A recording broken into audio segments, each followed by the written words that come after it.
Magandang umaga po sa inyong lahat. Ang araw po ito ay araw ng pagsamba na kung saan tayong lahat ay sumasamba at sasamba sa Diyos. Bagamat tayo po ay hiwa-hiwalay dahil sa COVID-19, naniniwala po tayo na tayo pa rin ay pwedeng sumamba sa Diyos. At bilang mga mananampalataya, tayo po ay nagpapatuloy sa iba't ibang lugar. At ngayon pong umaga, ang ating text ay matatagpuan sa unang Chronicles o First Chronicles chapter 16, verse 23 to 31. Babasahin ko po ito sa English. Sing to the Lord, all the earth, proclaim His salvation day after day. Declare His glory among the nations, His marvelous deeds among all people. For great is the Lord and most worthy of praise. He is to be feared above all gods. For all the gods of the nations are idols. But the Lord made the heavens. His splendors and majesty are before Him. His strength and joy are in His dwelling place.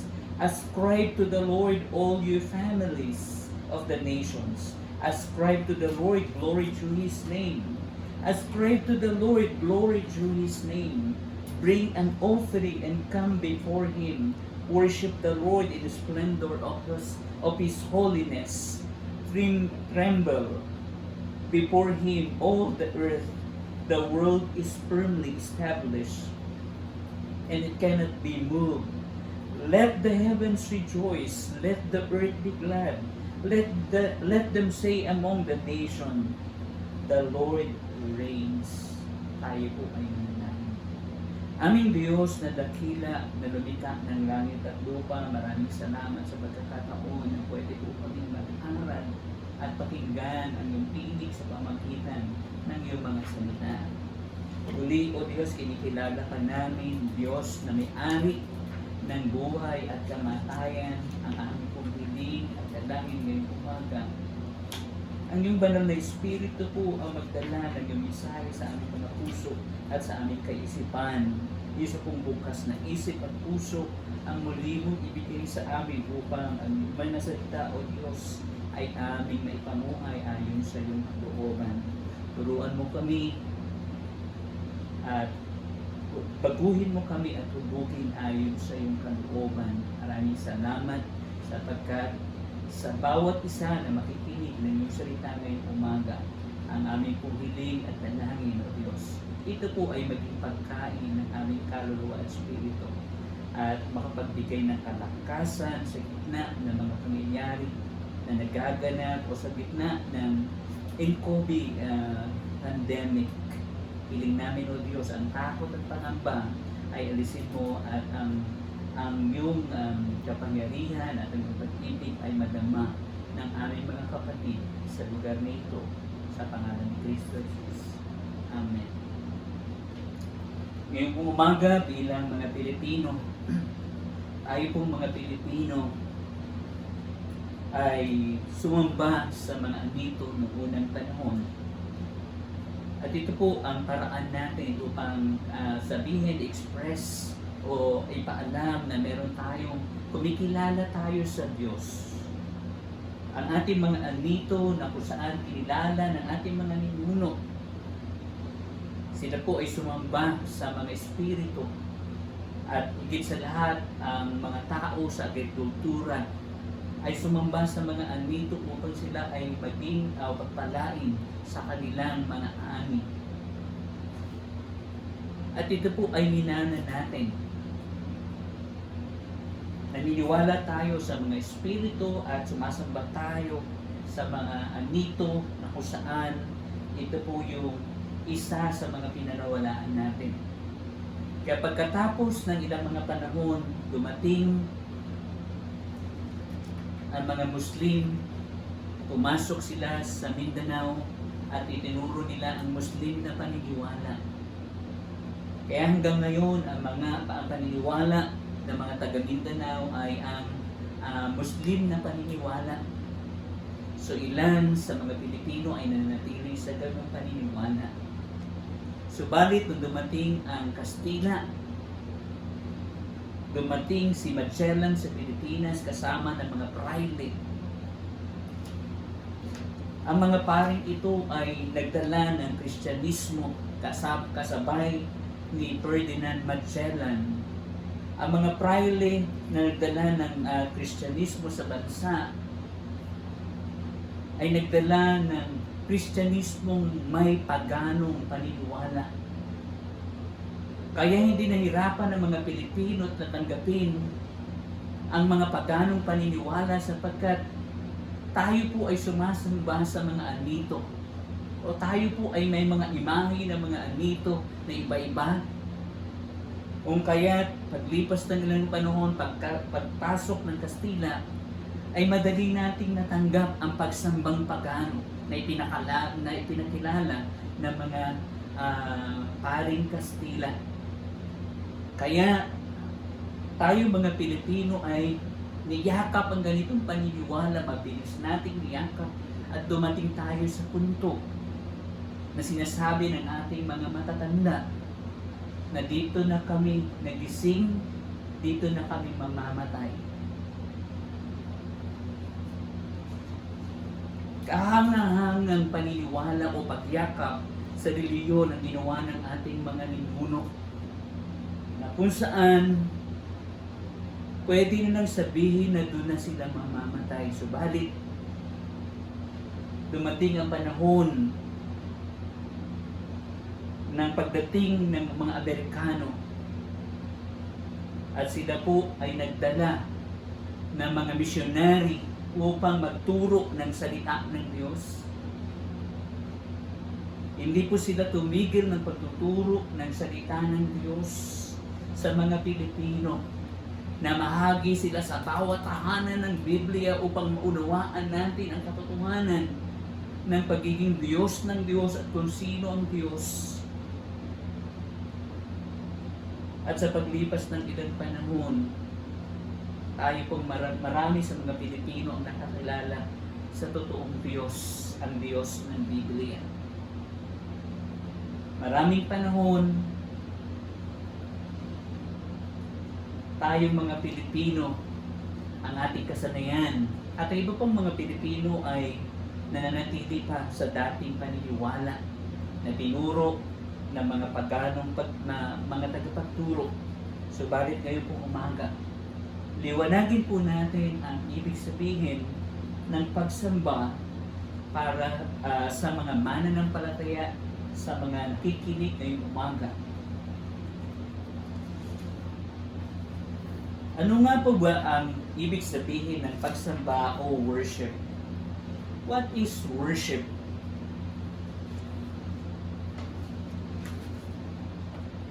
Para sa atin bilang mga mananampalataya, what is worship? Worship is the loving and reverent response of the creature to the Creator.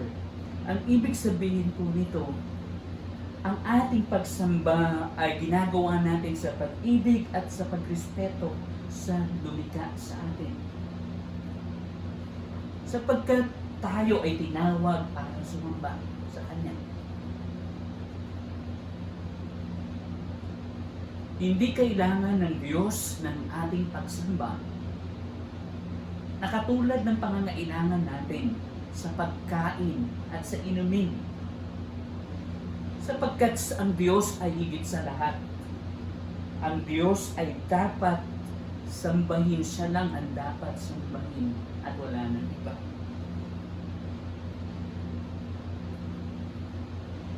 Ang Diyos lamang ang karapat-dapat sa ating pagsamba at siya lang ang dapat sambahin.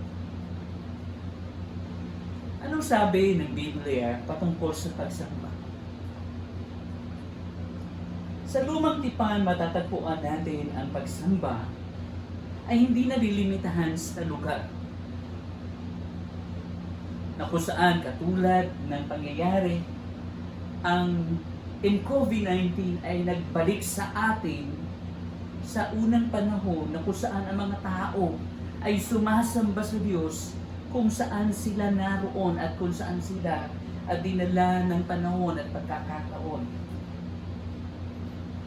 Si Moses ay inutusan ng Diyos na itawid ang mga Ehipto upang sumamba ang mga Israelita mula sa Ehipto upang sumamba sa Kanya.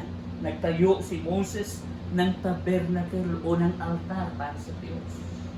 Si David, ganun din ang kanyang nais gawin o ginawa. Si David ay nais niya magtayo ng templo para sa Diyos. Si Jacob ay gumawa rin ng altar para sa Diyos. Sa New Testament, mayroong isang babae na kung saan ay nagdala sa paanan ni Jesus ng isang mamahaling langis o mamahaling pabango at ibinuhos ito sa paanan ni Jesus bilang pagsamba. At merong isang babae Samaritana na nagtanong kay Jesus, saan po ba kami dapat sumamba?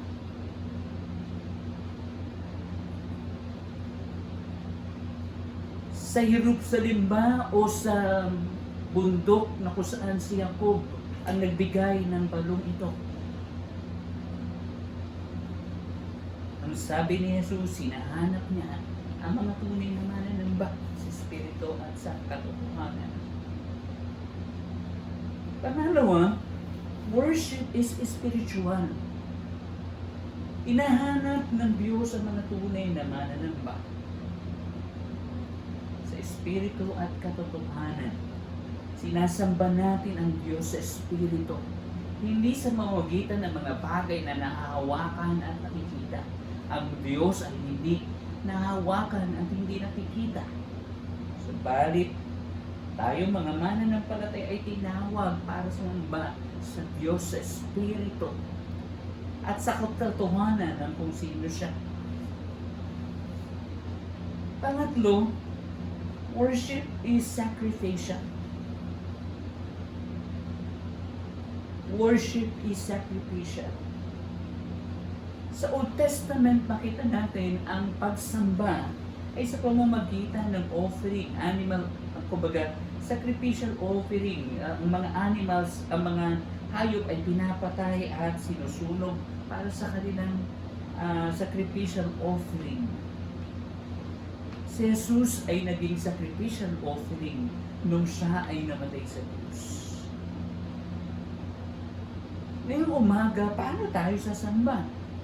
Sabi ni Pablo, tayo ay ang ating pagsamba ay, sabi niya, ako ay namamanghi sa inyo, mga kapatid, na ialay ninyo ang inyong buhay bilang isang handog na buhay, banal at kasiyasiya sa Kanya. Yun ang sabi ni Pablo sa kanyang sinulat mula sa Romans chapter 12 verse 1. Pang-apat, worship is giving. Worship is giving. Tayong mga mananampalataya, kung nasaan ang ating puso, nanduro. Kung nasaan ang ating kayamanan, nanduro ng ating puso. Kung ibinigay na natin sa Diyos ang ating buhay, ay nanduro.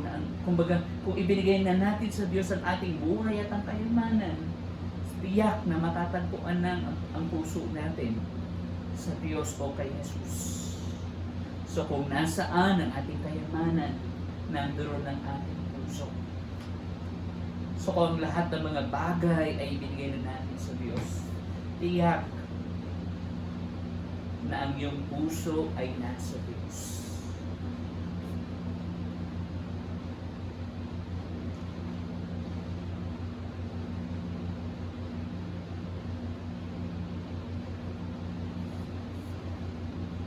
Worship in the Bible. Ano ba sinasabi ng Biblia? Patungkol sa pagsamba ng mga tao sa Biblia. Number 1, worship before Moses. Bago dumating si Moses, ano ba yung kanilang mga pagsamba na ginagawa? Bago dumating si Moses, ano ba yung kanilang pagsambang ginagawa? Ang mga tao noong una, nung Old Testament, ang mga tao ng Diyos, ng Old Testament ay hindi nila kailangan ng pari. Hindi nila kailangan ng building para sumamba. Ang mga tao noon na mga mananamba ay sumasamba sa Diyos at sila ay gumagawa ng altar para sa Diyos at sila po ay sumasamba sa Diyos sa pamamagitan ng sacrificial offering o sa pamamagitan ng kanilang mga handog. Ang mga tao noon ay lumuluhod sa harap sa Diyos bilang pagsamba. At sa kanilang pagsamba, sila ay nag-ahandog ng hayop na kakatayin o susunugin ng langis o ng anumang mahalagang bagay na kung saan magagamit sa pagsamba.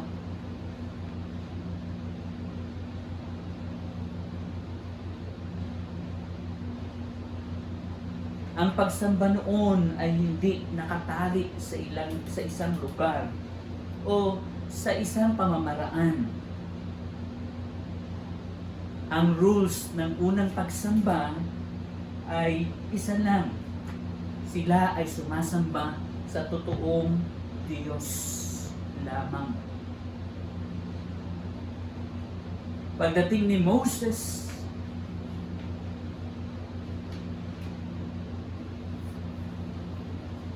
ang Diyos ang nagbigay ng batas kay Moses, kasama na ng 10 utos na kanyang binigay.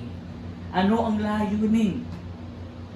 Nung dumating si Moses, ang layunin ay upang ipakita sa mga tao ang kapangangailangan nila sa kapatawaran na nagmumula sa Diyos. At upang ilagay ang standard ng kabanalan ng Diyos upang malaman nila ang paraan o ang paraan o panukala o kaisipan ng Diyos o ang kabanalan ng Diyos upang nang sa kayo maunawaan nila ang kanilang ginagawa na pagsamba.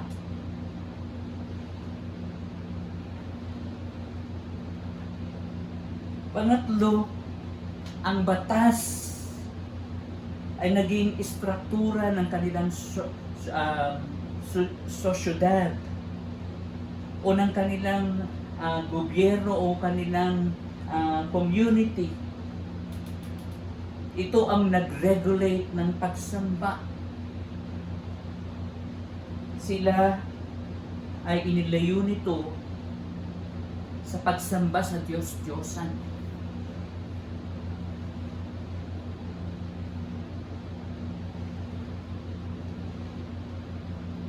At ang kanilang pagsamba ay istriktong pinatutupad. Hindi pwede na kung ano lang yung gusto natin, kundi merong istriktong guidelines o istriktong paraan ng paghahandog para sa kapatawaran ng kasalanan. Para sa kapatawaran ng kasalanan, ito ay partikular na kung saan para sa kasalanan ang hayop na susunugin o ang tupa na susunugin para sa kanilang pagsamba o para sa kapatawaran ng kanilang kasalanan. Ang pari lang ang nagdadala ng kanilang handog sa Diyos. Ang mga tao ay hiwalay sa templo.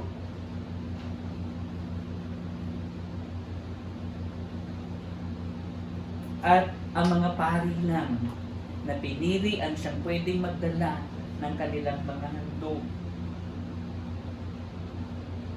Ang kanilang mga handog ay nagpatuloy bilang hakbang ng kanilang pananampalataya o patunay ng kanilang pananampalataya sa Diyos at umaasa na isang araw merong isang perpektong handog para sa kapatawaran ng kanilang kasalanan.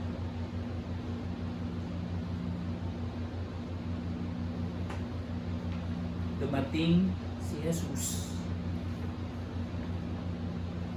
Sa New Testament, mababasa natin ang ibang paraan ng pagsamba na kung saan itinuro ni Jesus.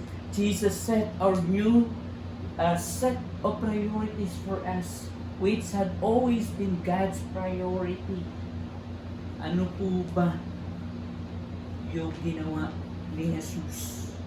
Una, itinuro niya sa atin ang pagsamba ay sa pamamagitan ng ating paghahandog ng buhay para sa Kanya bilang banal. Buhay at banal para sa Kanya. Pangalawang, imbes na sa templo ay tinuro niya na sambahin natin ang Diyos sa Espiritu at sa katotohanan. Jesus said, true worship happen in the spiritual realm, and therefore our inner spirit worship God. This can happen anywhere. Ibig sabihin, pwede tayong sumamba sa Diyos kahit saan. Sapagkat ang Diyos ay nanatili o nasa atin, hindi natin kailangan ng hindi nila kailangan ng templo para katagpuin ng Diyos noon at maging sa ngayon. Itinuro din ni Jesus na hindi sapat na sinasabi natin lang ang ating pagsamba o sa pamamagitan ng ating mga salita. Our hearts and mind had to worship Him.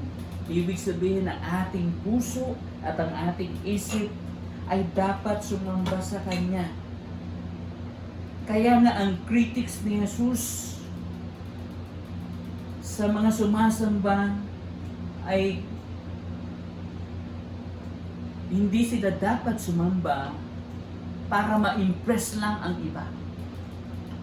Ibig sabihin, tayo ay hindi dapat sumamba para ma-impress ang iba sa galing at husay natin.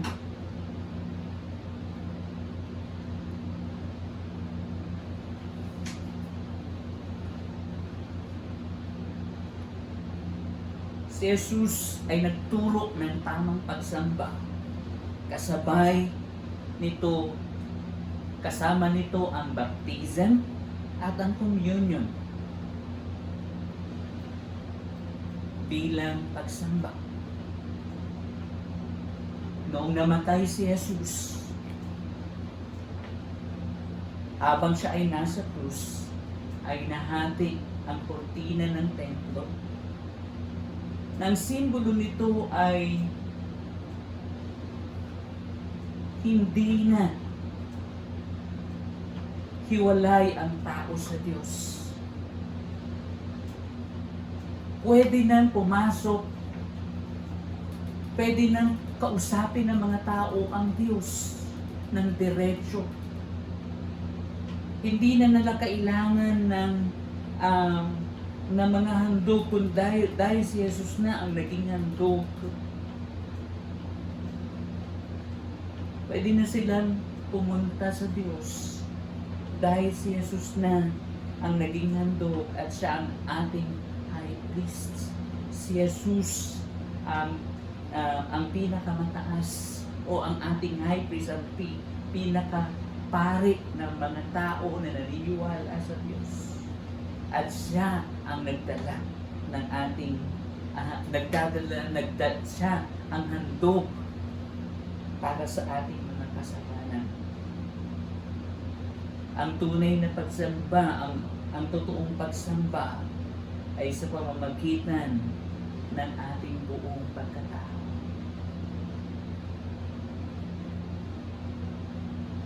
Ngayong umaga, Paano natin siya sinasamba? Bilang mga kapatid, paano natin sinasamba ang Diyos? Una,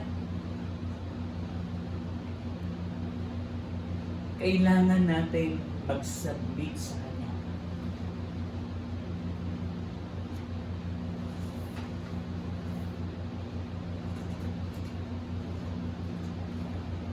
Kailangan nating magpasakop sa Kanya. Submitting to God as our authority and obedience and His law are the foundation of true worship. Mga kapatid, bilang mga mananampalataya at nakikinig ng salita ng Diyos ngayong umaga, ang ating pagsamba ay kailangan may pagpapasakop sa Diyos sa pamamagitan ng ating pagsunod sa Kanya. Ito ang ating sakripisyo bilang mga mananampalataya. Ang pagsunod ay ating sakripisyo na kung saan ito ang nais ng Diyos. Kailangan tayong magpailalim sa kalooban ng Diyos o sundin. Kailangan natin sundin ang Kanyang kalooban o ang Kanyang mga salita.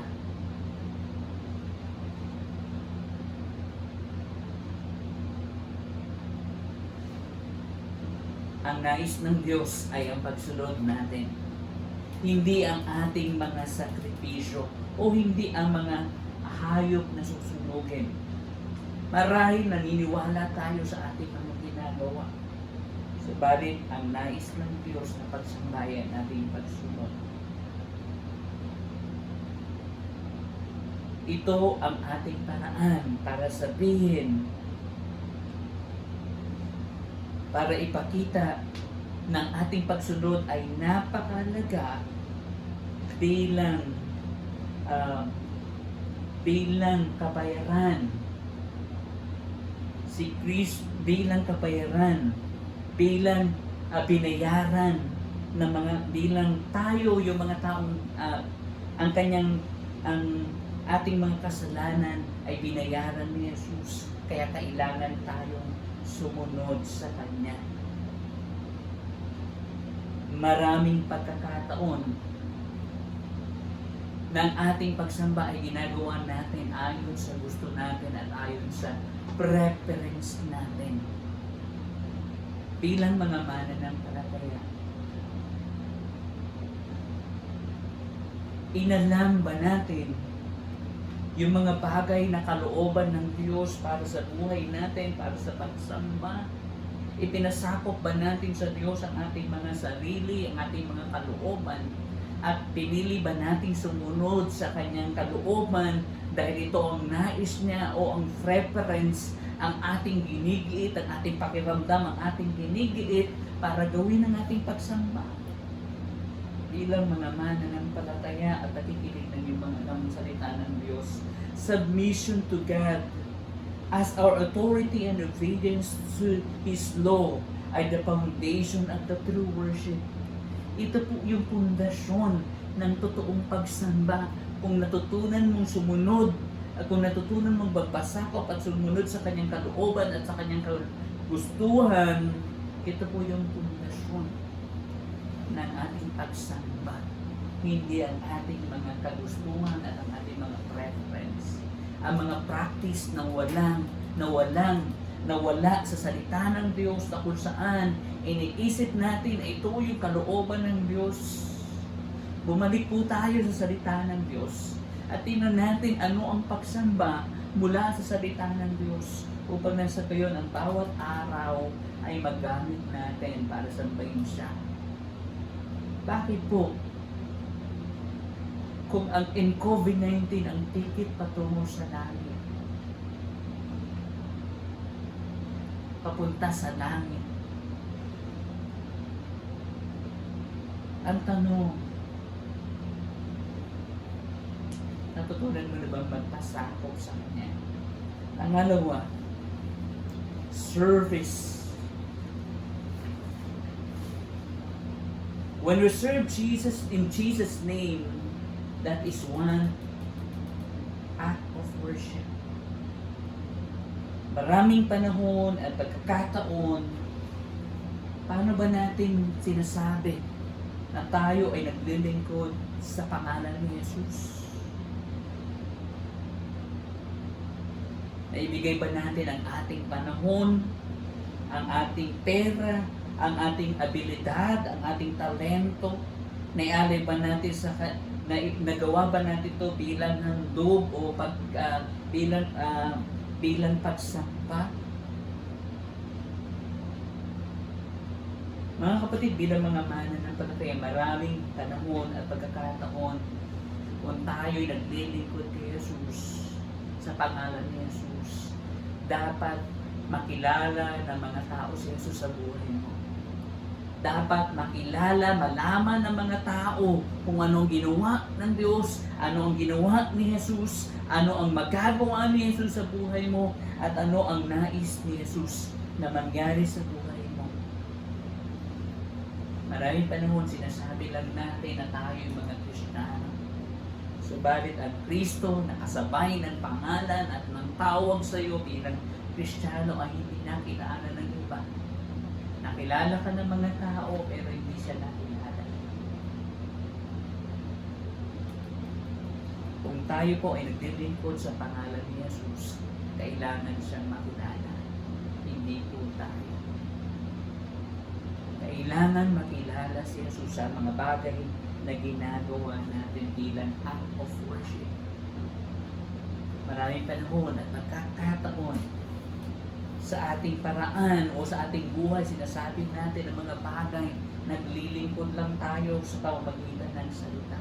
Pero ang pamumuhay ay hindi nagsasabi na kilala natin si Jesus. Mga kapatid, bilang mga mananampalataya, kapag sinabi natin naglilingkod tayo kay Jesus, kailangan makilala si Jesus. Saan man tayo pumunta, tayo po ay tatawagin ambassador of Christ. Yung Jesus na pinaglilingkuran mo ay dapat makilala ng iba. Bakit? Kasi yung Jesus na pinaglilingkuran mo ay may kakayanan na magligtas sa kanila. Yung Jesus na pinaglilingkuran mo na ay may kakayanan na baguhin ang kanilang buhay, ang kanilang puso at magbigay sa kanila ng buhay. Sinabi ng Jesus na pinaglilingkuran mo na parito ako upang bigyan kayo ng buhay. Si Jesus lamang ang makapagbibigay sa kanila ng buhay para makapagsimula sila na kumilala sa Diyos at tumibok ang puso para sa Diyos. Kung hindi nila makikilala si Jesus, sabi ni Pablo, mula sa pakikinig at pakikinig ng salita ng Diyos, magbubuhat ang pananampalataya. Hindi nila makikilala si Jesus kung hindi mo ipapakilala sa kanila. Ipakilala mo siya. Ipakilala mo si Jesus bilang paglilingkod kay Jesus o bilang paglilingkod sa Diyos. Kailangan nila si Jesus. Si Jesus lang ang may kakayanan na magbigay sa kanilang buhay spiritually dead. Yung mga taong iyong kaharap, subalit posible na magkaroon sila ng buhay kapag ipinakilala mo si Jesus. Ano ang resulta ng mga tunay na pagsamba ng mga Kristiyano? Anong resulta ng mga tunay o ng tunay na pagsamba ng mga mananampalataya? Una,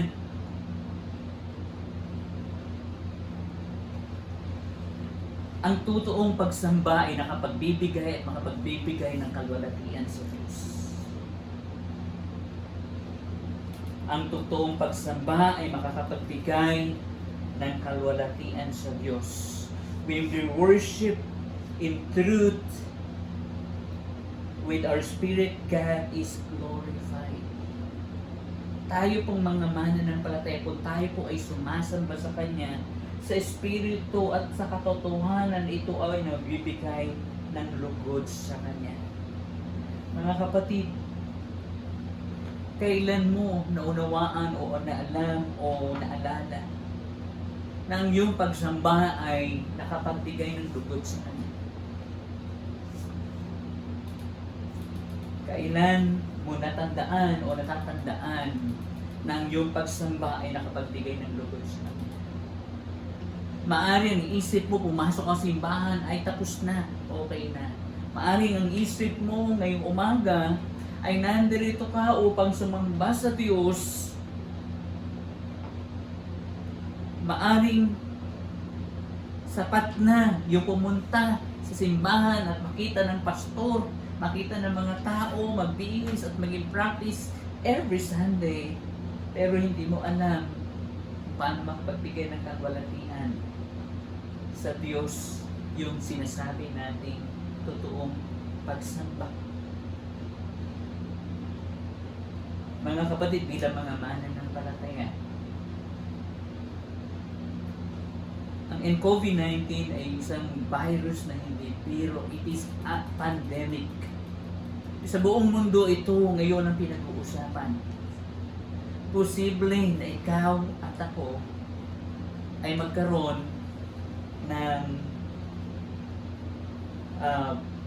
ticket patungo sa langit pagkatapos ng ilang mga panahon sa pamamagitan nito. Pero ang tanong ay kailan yung araw na alam mo na yung pagsamba ay nakapagbigay ng kalwalatian sa Diyos. Pangalawa, we are filled with joy. Ang pagsamba ay nakapagbibigay, ang totoong pagsamba ay nakakapagbigay ng totoong kagalakan.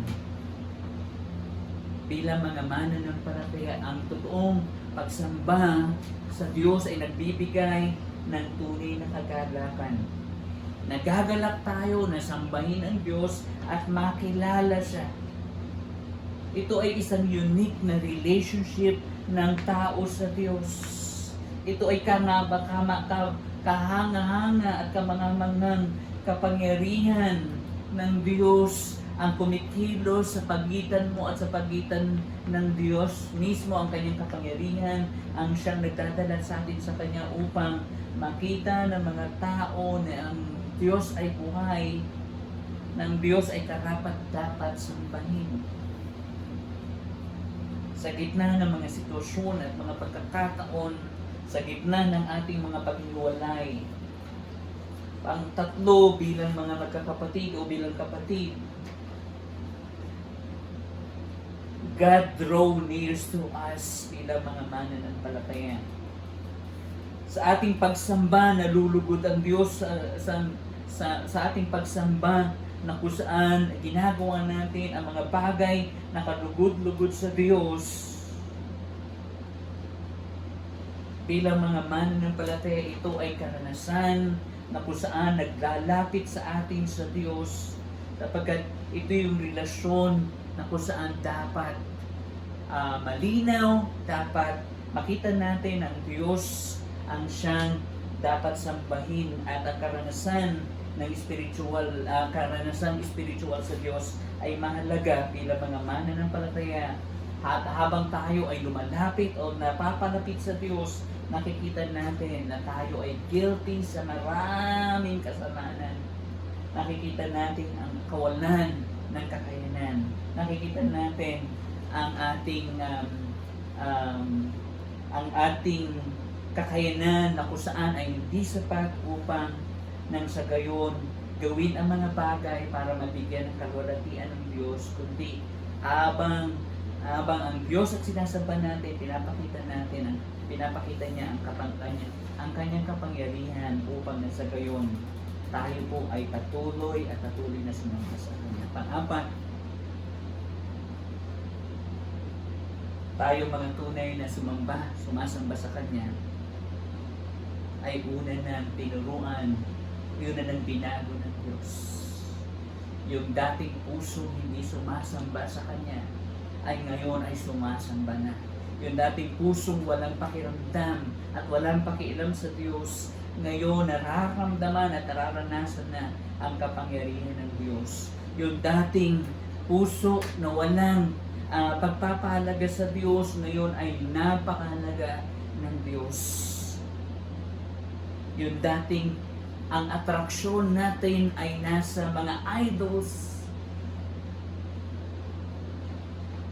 Pero nung nakilala natin ang Diyos ng Biblia, hinahanap natin ang katotohanan ng pagiging Diyos ng Diyos, at ito po ang pinakamahalaga sa mga Kristiyano sa kasalukuyan. Bilang mga mananampalataya ngayong umaga,